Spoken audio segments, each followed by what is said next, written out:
son palabras de Jesús del Evangelio de San Juan. Tendrán una alegría que nadie les podrá quitar. Y me lo planteaba en los días de la pandemia diciendo, Jesús no miente, por lo tanto tengo que tratar de encontrar la certeza de que efectivamente hay una alegría que nadie nos podrá quitar. Y eso significaba buscar la raíz de esa alegría.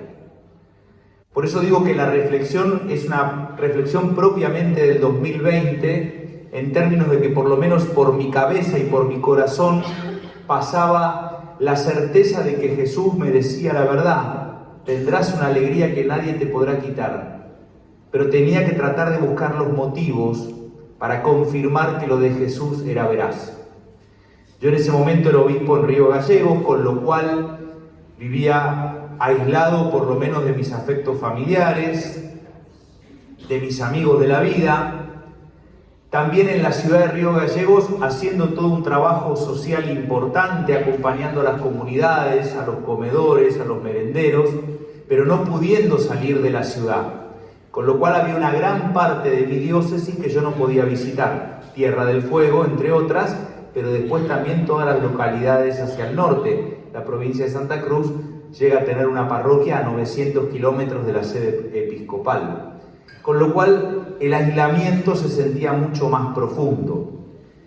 Y recuerdo que en esos tiempos, leyendo un librito de Bergoglio, él recuerda, una experiencia cuando estuvo en Alemania estudiando su tesis doctoral, y decía que en los días que extrañaba mucho, iba y se sentaba sobre alguna tumba en el cementerio.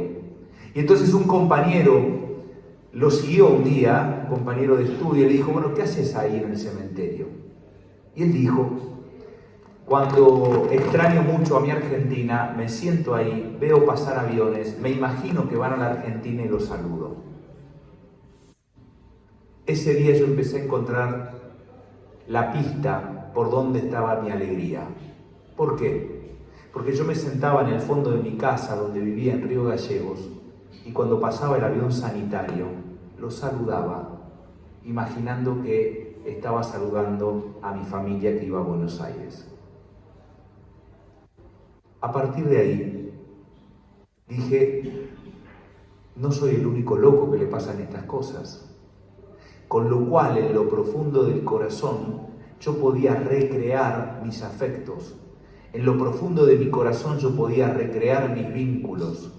En lo profundo de mi corazón, y nadie me lo podía prohibir, yo saludaba a mi familia cuando el avión sanitario viajaba a Buenos Aires. ¿Y por qué digo esto? Porque les hablé antes del aislamiento, les hablé antes de sentirme encorsetado en la pandemia. Pero evidentemente no es lo mismo ser libres que estar sueltos. Y si bien no estábamos sueltos, estábamos encerrados, empecé a descubrir una libertad profunda adentro que me llevó a reflexionar, que me llevó a rezar y que me llevó a encontrar el verdadero motivo de la alegría cristiana. Y es ni más ni menos que ni la pandemia pudo con Jesucristo, ni la pandemia pudo con el amor a nuestros seres queridos, ni la pandemia, ni la muerte pudo separarnos de la gente que amamos.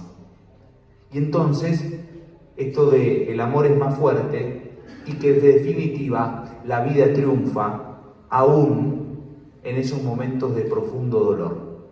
Y seguí escarbando y entonces dije, claro, la raíz de nuestra alegría es que Jesús está vivo. Y siempre se lo digo a la gente, y más de uno de ustedes me habrá escuchado, ¿Jesús está vivo, sí o no? Bueno, avisale a tu cara, porque tenemos ese problema, y eso es lo que nos tiene que hacer testigos de la alegría cristiana. El poder pasar por mi vida la experiencia. Por eso yo fui bien atrás y bien profundo para explicarles hasta dónde tuve que ir para poder encontrar la razón. Pero lo que tengo claro es, el encuentro con Jesús resucitado, el encuentro con Jesús que está vivo, genera alegría. En el Evangelio, y van a verlo en la carta pastoral, hacia el final del libro, todos los encuentros de Jesús con personas, todos generan alegría, excepto uno, el encuentro con el joven rico. Solo es el joven rico el que se cierra, el que no se anima a darle el paso y el que se va entristecido. Todos los demás encuentros de Jesús con la gente provocan alegría. Por lo tanto, si nosotros conocemos a Jesús y si yo me encontré con Jesús, tiene que haber una alegría que nadie me podrá quitar. Las razones para la alegría no pueden depender del estado del tiempo, no pueden depender del índice de inflación y no pueden depender de mi estado anímico. Eso no significa que mi vida es un carnaval. Tampoco es la tontería que desgraciadamente, y alerto también en alguna de las homilías, a veces tenemos como espiritualidad cristiana, que es esto de está todo bien. No, no está todo bien. No está todo bien. Y la sonrisa de plástico no vale la pena. Por eso planteo ahí también qué es la alegría cristiana y qué no es. No es alegría cristiana decir que está todo bien, no es alegría cristiana tener un optimismo berreta, no es alegría cristiana la sonrisa de Dios te ama. La alegría cristiana tiene que ver con la certeza de que Jesús está vivo, por eso se fundamenta en la fe primero. La alegría cristiana se fundamenta en tener un horizonte y en seguir sosteniéndonos en la esperanza. El beato cardenal Pironio ha unido en su reflexión esperanza y alegría y plantea claramente que una no puede estar sin la otra. Por eso, como les digo, para mí fue fuerte el haber empezado la reflexión, quizá en el momento en el que como humanidad, y también me pasaba a mí, habíamos perdido la esperanza, la pandemia. Y curiosamente en el momento en el que había menos motivos para la alegría. ¿Y saben qué? Eso lo termino uniendo a decir, qué curioso que lo mismo le pasó a María Magdalena llorando frente al sepulcro. Es en el momento de mayor llanto, es en el momento de mayor dolor, es el momento en el de mayor desconcierto cuando le dicen o se da cuenta que el cuerpo de Jesús no está, cuando ella recupera en el encuentro con Jesús la alegría. La mujer que más llora es después la mujer más feliz. Y tanta ha sido la felicidad, la alegría de aquella mujer, que aún hoy, 2000 años después, esa alegría fue contagiosa. Y gracias a ella, hoy nosotros creemos que Jesús está vivo.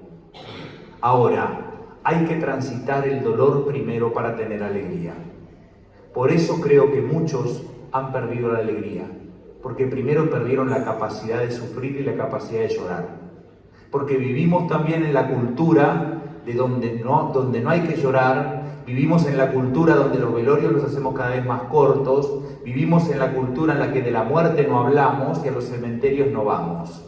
Como no sabemos transitar el dolor y la muerte, aprendizaje que nos quedó pendiente de la pandemia, yo creía que sí íbamos a aprender, pero esa parte no la aprendimos, entonces tampoco sabemos tener alegría.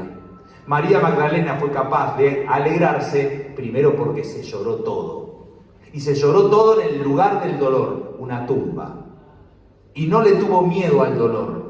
Y lo transitó. Y como lo transitó, fue capaz después de recuperar la alegría. La figura de María, y lo van a ver en las homilías, es otra de las figuras, yo digo, de la mujer de la alegría. Y lo planteé acá un poco recordando alguna de aquellas homilías el miércoles pasado, que justamente celebramos a María, causa de la alegría.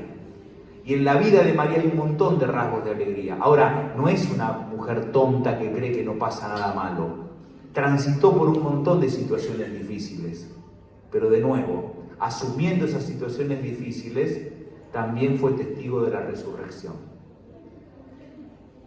Planteo y termino aquí.